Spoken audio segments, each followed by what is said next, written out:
মাছগুলো খুব দারুণ এনেছে, বড় বড় বেশ অনেকটা চিংড়ি হয়েছে।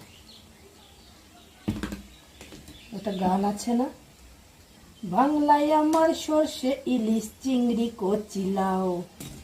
তো লাউ তো নেই, পটল আছে, তো পটল দিয়ে চিংড়ি মাছ দিয়ে দেখা যাক।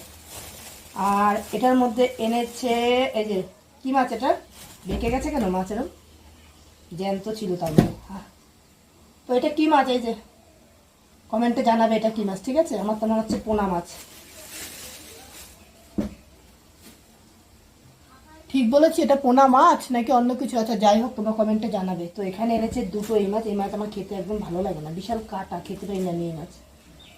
তো এই মাছ কিন্তু পোস্ত বাটা দিয়ে রান্না করলে একেবারে জমে যাবে, কিন্তু বড় বড়। পেটটা তো মোটা কেন গো? এটা কি ডিম আছে? থাকতেও পারে। তো এখানে চিংড়ি আর এখানে পোনা। চিংড়ি মাছটা কি দিয়ে রান্না করলে ভালো?